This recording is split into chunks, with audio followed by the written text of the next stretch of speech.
The best puzzle games have to, at times, well and truly stump you. They need to make you feel like an idiot, as though what's in front of you is insurmountable, impossible even, because then, when you figure out the solution, you feel like a genius. Each victory gives you that little endorphin hit and a smug grin on your face, and you go on to repeat the cycle, craving the next test, and eventually the next triumph. And that cyclical nature is fitting to what the Entropy Centre by Stubby Games is all about. You are Aria, and you wake up confused and alone in the Entropy Centre, trying to figure out what's going on. You realise before long you're an employee of this strange futuristic establishment, and solving the puzzles throughout the complex with a tool and guide, a talking gun named Astra that has the ability to rewind time on objects, is your job. You'll use this rewind function to overcome all manner of 3D puzzle rooms which would otherwise be impossible. Wait, a futuristic puzzle environment, a gun with a unique puzzle-solving mechanic, and even a robotic voice cheering you on? Yeah, the Entropy Centre definitely owes a nod or two to Portal, but that's no bad thing. Portal was great, and let's be clear, this is no shameful rip-off. The Entropy Centre has a lot of clever thinking behind it, as well as a couple of poignant stories to tell. It's certainly inspired by greatness, but stands on its own 2 feet throughout. The way it works is you need to get yourself through the exit door of each puzzle room. However, it will likely be locked and certainly inaccessible by normal traversal. An early example is when you'll need to get through 2 locked doors, each operated by a pressure switch.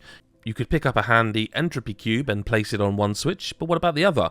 Well, you place the cube on the switch to the second door, and then the first, you go through the first door, then you rewind the cube back to when it was on the other switch, and now the second door unlocks for you and you pass through. From there, things ramp up with more complex and considered puzzles. Rooms become larger and more involved, and as you progress through more puzzles, different items are introduced. Your basic cube is first, but soon you'll be working with jump pads, laser blocks, bridges, and conveyors. You'll even have to utilise nature by making the use of water and air currents to your advantage. There is a lot of variety on offer, and plenty for puzzle fans to sink their teeth into. The main reason the puzzles work so well and stump you is that they literally make you think backwards. The key to success is understanding what things need to happen and then doing them in reverse so that rewinding things put things in the correct order. And no matter how many puzzles you do, that mirrored thinking can still be confusing. It's a delicate and ultimately delicious balance of a simple concept that's tweaked and twisted in so many clever ways. Each puzzle sector has 4 or 5 puzzles in it, and each sector introduces one of the new devices such as the cube or the jump pad. The earlier puzzles in each sector tend to start off easy to introduce you to the new item, but definitely change gears after a couple of puzzles. It's a great way to get you used to the new mechanics, but it does mean the learning curve is more of a wave pattern with noticeable peaks and troughs. You'll find yourself breezing through some puzzles, whereas the next one could stump you for 15 minutes. And it left me with this contradictory feeling of mostly having that one more puzzle vibe, but occasions where I also needed a break, as a complex puzzle was too backwards for my brain to cope. But I always wanted to return to the Entropy Centre, and in reality, fresh eyes and perspective are often enough to make you get through it. The only fiddly time I had was occasionally using jump pads and feeling that I'd landed on them and the game thought no, or the opposite, and I thought I'd placed a jump pad next to me but at a safe distance, only to find myself inadvertently launched into the air and potentially to my death. Luckily the checkpointing is fairly generous, so these occasional mishaps are easily rectified. Every puzzle room also has a reset button should you need to have everything back where it was at the beginning in a quick way. The gameplay is responsive, and with Astra as your gun you feel in control of your surroundings, which is key.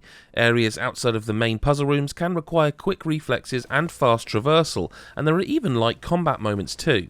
It can get hectic, but you never feel frustrated that Aria feels unresponsive, and as such these faster paced moments offer a nice foil to the more relaxing puzzle moments. Throughout the journey you'll learn more about Aria, what the Entropy Centre is, what it was doing, and why it now stands empty and decrepit. There's a thought-provoking, if blunt, message about the state of humanity too. Collectibles are present too in the form of emails on still-working PCs, and reading them not only offers an insight into the daily lives of the staff at the Entropy Centre, but also more serious decisions that management needed to take and the impact they had. It's a nice filler to the story, but your collectibles are still emails, and all the fun that comes with reading them, which feels like a slightly missed opportunity. The Entropy Centre is a fun, accomplished and clever puzzler. It takes a simple idea and iterates on it in so many clever ways that it still feels full of ideas right to the end. It's taxing but in the best way, with enough variety so that it never gets old and repetitive. Yes, it is inspired by Portal, but the Entropy Centre is its own success, and while it might not be as superb as Valve's Epic, the Entropy Centre is a great example of the genre, standing head and shoulders above most in the field, which is why we're giving it a 9 out of 10.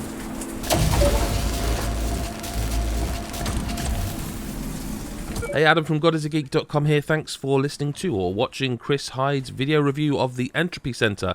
Glad he enjoyed it. I played a preview of this a while ago and was really intrigued by it because it seemed, like he says, it's like a Portal style game, but like it stands on its own 2 feet. Interested to get fully to grips with it and play some more myself. Are you looking forward to this game? Let us know in the comments, and also go to godisageek.com for all your gaming news, reviews, videos, features, podcasts, and also merchandise. Yeah, we do that too. Oh yeah. Thanks for watching, and we'll see you in the next video. Bye-bye for now.